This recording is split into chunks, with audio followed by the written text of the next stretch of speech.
So, in downtown Seattle, there's this place called the Rivergate Inn. It's an old hotel. You probably wouldn't even notice it. But back in 2014, it became the center of one of the most baffling and frankly creepy disappearances the city has ever witnessed.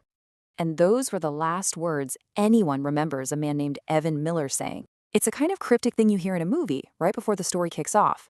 A story that just seems to defy all logic about a man who checked into a hotel room and then, well, he just ceased to exist.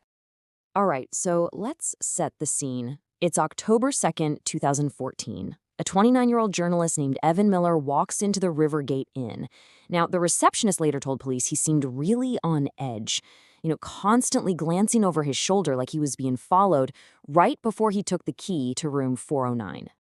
Here's how it all went down that night, and it happened fast. Evan checks in at 10 p.m. Then, just after 1 in the morning, a frantic, whispered call comes down to the front desk. It's Evan. He says, "Someone's outside my door." Security rushes up, but the hallway, totally empty. By the next morning, housekeeping finds the room is locked from the inside, and Evan is gone. Okay, so this is where things go from strange to, well, completely impossible. When the hotel staff finally gets inside using a master key, they find a scene that just makes no sense. The room is pristine, his bag is there untouched, no sign of a struggle at all. The window was locked, and the door was deadbolted from the inside. So you have to ask, how in the world did he get out? Well, I said the room was pristine, but it wasn't completely untouched. There was one thing that just didn't belong. Lying right in the middle of the perfectly made bed was an old, yellowed newspaper. And the date on it? 1978, decades before Evan was even born. And get this, the headline on that old paper read, "Local reporter found dead, unsolved case in same hotel." It was about an unsolved death that happened in that exact same hotel all those years ago. And someone had taken a pen and drawn a big, ominous X right over the victim's photo. And that wasn't all they found.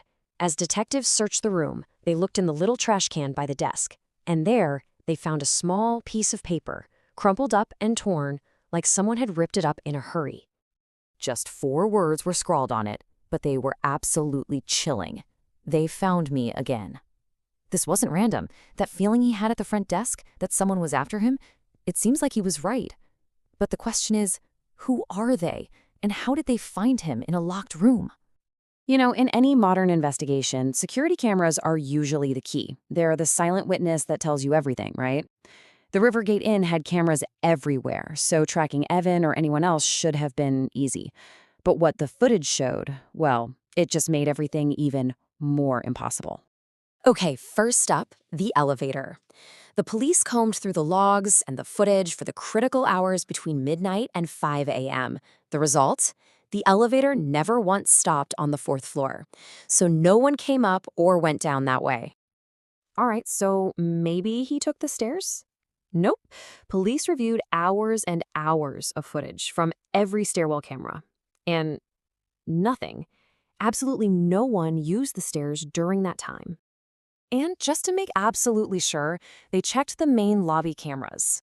After Evan Miller checked in, not a single person who wasn't already a guest or on staff entered or left that building. The whole night. So let's recap for a second. We have a guy who vanishes from a room that's locked from the inside. And we've got camera footage that proves nobody came in and nobody went out. I mean, how does that even happen? It completely defies logic. But the cameras did catch one thing. And honestly, it's maybe the creepiest part of this whole story. At 2:47 in the morning, the hallway camera, pointed right at room 409, recorded the door handle, slowly turning all the way down and then slowly turning back up, as if someone on the inside was checking it, but the hallway on the outside was completely, totally empty. After that, the case just went ice cold. For months, nothing. No leads, no explanation. Evan Miller was just gone. Then, early the next year, police get a call from a gas station way up near the Canada-US border. The clerk said they had some security footage the police really needed to see. And on the tape, clear as day, is a man walking past the station's security camera in the middle of the night. His build, his walk, the jacket he was wearing, the backpack, It was a 100% perfect match for Evan Miller.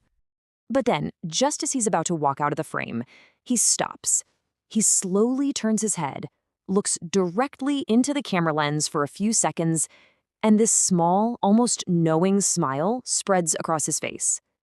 You can imagine, the police were thinking, we got him. They pulled up all the other camera angles to see where he went next. But he's not on any of them. He never walks into the gas station, he never walks down the road. He appears on one camera for a few seconds, smiles, and then he's just gone. He literally vanishes from the footage itself. So with that dead end, the official investigation pretty much had to close. I mean, what else could they do? There was no body, no suspects, and not a single plausible theory for what happened. But the story of Room 409, oh, that was far from over. To this day, the story continues. Guests who stay in that very room, Room 409, still report weird things. They complain about the door handle moving on its own in the middle of the night. They report hearing footsteps pacing in the empty hallway. And many of them mention a persistent, faint smell of old, dusty newspaper that the staff can just never seem to get rid of. And when you boil it all down, the facts are just stark.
And when you boil it all down, the facts are just stark.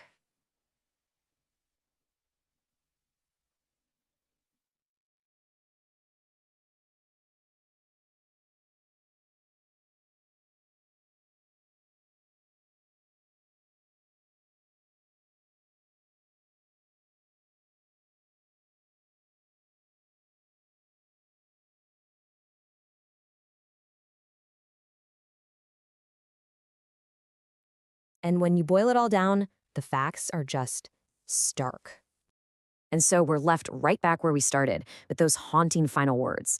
Was he a man on the run who figured out some impossible escape? Or did something inside that locked room just take him? Some stories stick with us not because we ever find the answers, but because the questions they leave behind are so perfectly impossible. He said he was never there, and then he just wasn't.